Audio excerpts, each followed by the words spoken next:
This is Chicago's Morning Answer with Dan Proft and Amy Jacobson on AM 560. The Answer.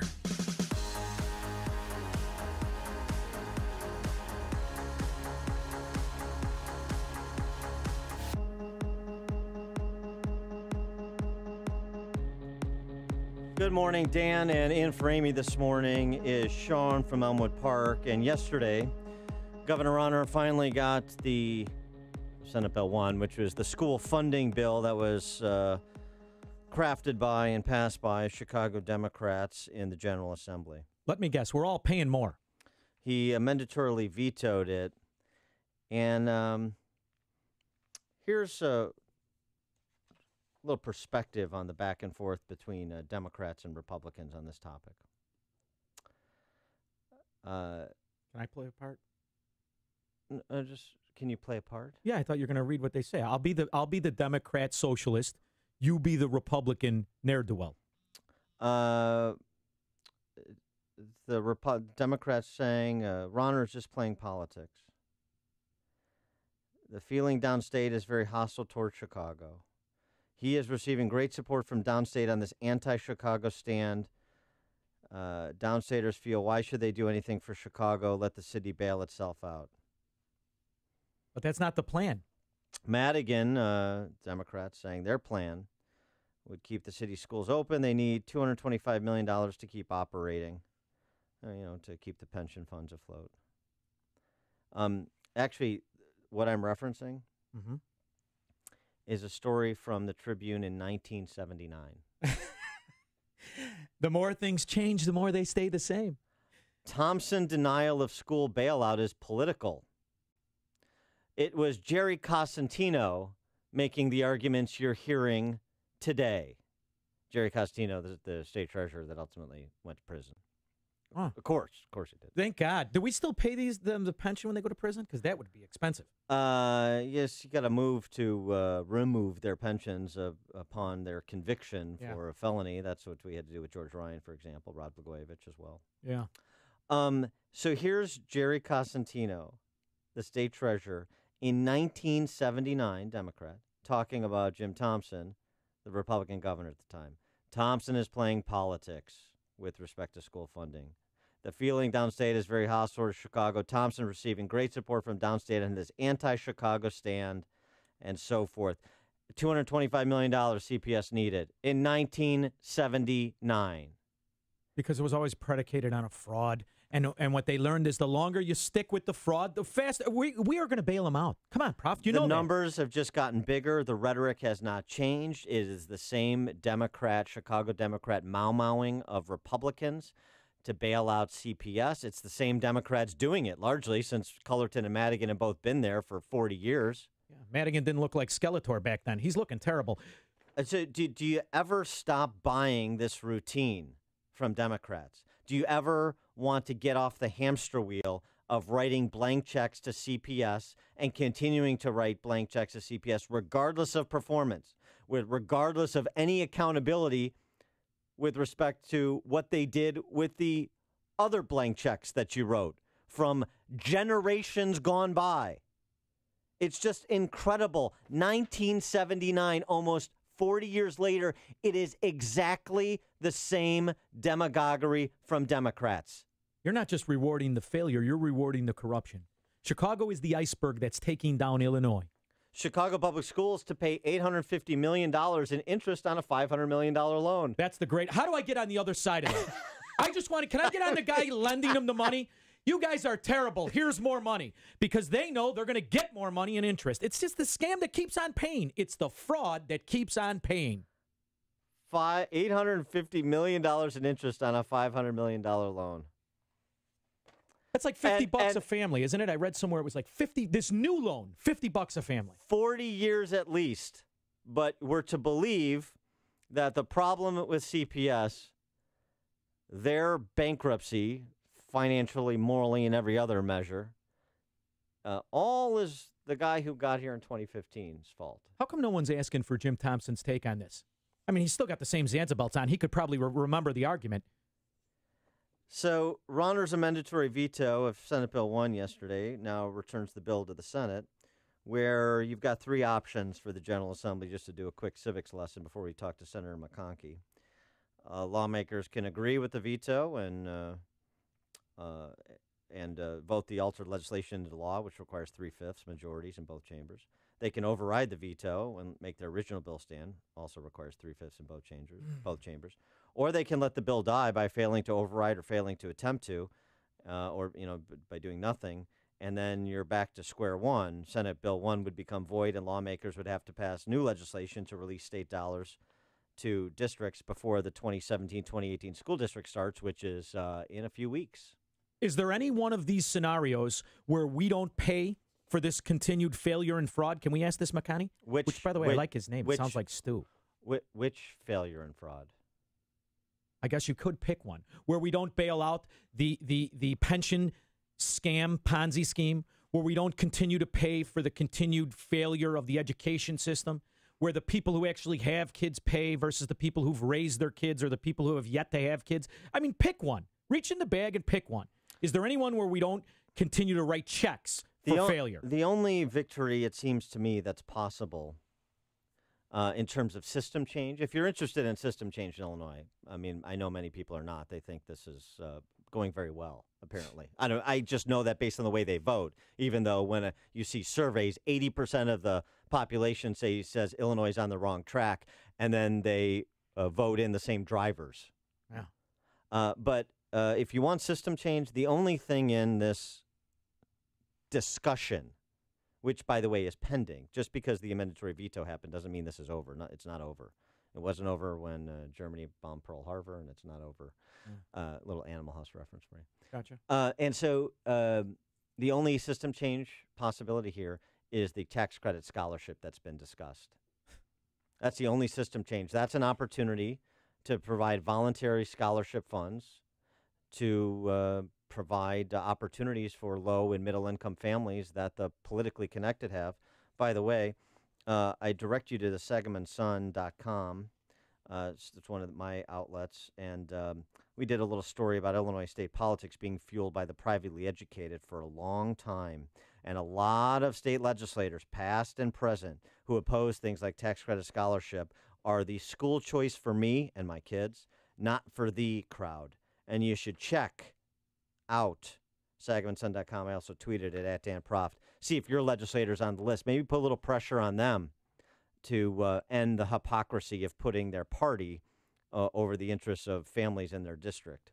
For more on all of these topics, we're pleased to be joined by State Senator Dan McConchie, freshman Republican from Lake County and one of the Senate Republican hostage negotiators in this saga. Dan, thanks for joining us. Appreciate it. Hey, great to be on. So give us your take of kind of where things stand and what the possibilities are other than kind of the civics textbook possibilities, what the real possibilities are for a deal, what that would look like and the implications. Well, at the end of the day, I think it is probably most likely that we end up with a new bill. We end up with something else that gets put together, a package that includes these provisions that you've talked about, probably not quite in the situation that they are now. But, I mean, this is what we had happen with the budget. This is what we had happen with the tax increase that just happened. There was discussion until there was a point in which the Speaker thought he found enough Republicans in the House to break away from the governor and have them kind of walk away and leave the governor on his own, where the governor was trying to stand up to get some reforms to get the state on the right track. And the Speaker just simply waited until there was enough of them that decided, you know what, I think that capitulation is victory. And so they went over and joined with the Speaker and created their own deal. And I think that that's what we're waiting for at this point. Is the Speaker's just waiting. The Speaker's saying, hey, we still have time. Hey, this isn't the end. But, as having been in the negotiations, having been in, if you're talking to somebody and you're trying to come to a deal, you can tell if the people on the other side of the table want to get to a deal, right? You can just see it. And you know if the people on the other side of the table don't want to get to a deal. And I could tell you, having sat in endless hours of negotiations over the past week, that it was very clear to me that at the end of the day, it didn't matter what was put on the table. They were going to walk away from it because Madigan is playing this game of just waiting out, just waiting until he gets to the point that he's able to get what he wants. He's able to peel off enough Republicans to do it, and he's able to say to the governor at the end of the day, you really don't matter. I'm the only thing that matters in this state. And so, it's not surprising, I suppose. But if there's no possibility for a deal, a deal such as you've been trying to structure, then what you're suggesting is what Madigan's going to do is try to woo the 4 Republicans he needs to override the governor's amendatory veto, and essentially try and buy them off with more funding for schools in their districts at the expense of, say, some of the Chicago bailout. Is that a plausible scenario?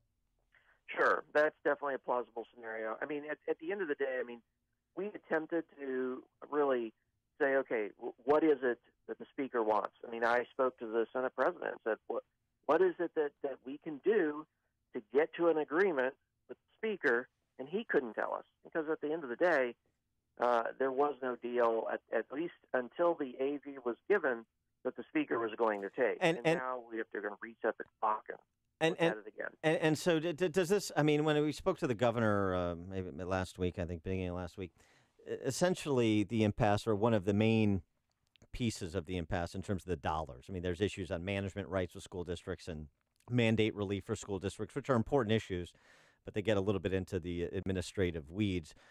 But on the money, the governor doesn't want to bail out CPS yet again, like has been going on, as I talked about at the top, for half a century, to no great effect, except for the adults in the system.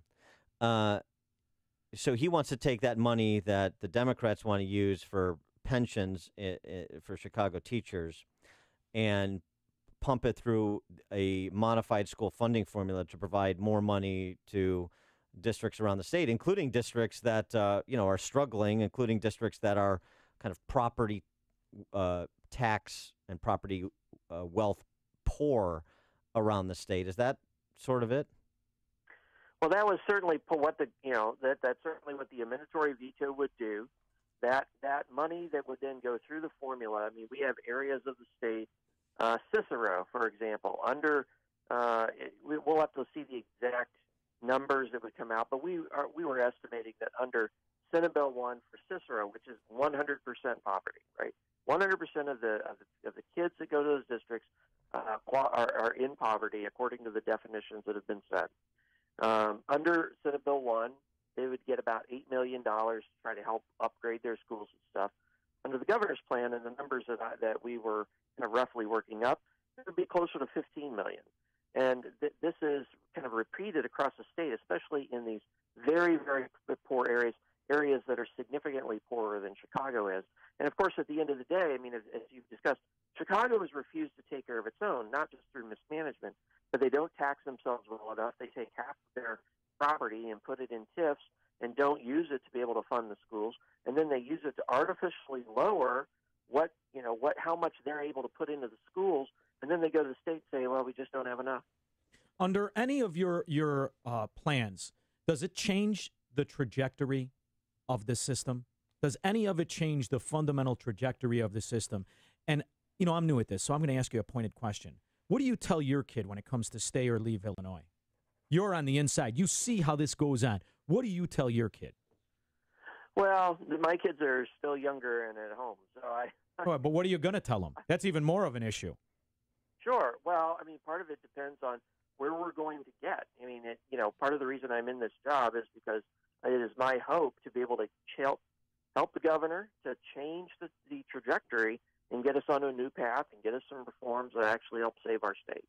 So I've got a little bit of time before we get to that point. But I every day have people who contact me, constituents or people from just outside my district that says, you know what, we just can't afford you anymore. And there is a point in which, people are just, we can't build a wall around the state to keep people in, right? I mean, we only did that in Eastern Europe, and it didn't do very well. We had the same philosophies. Well, yeah.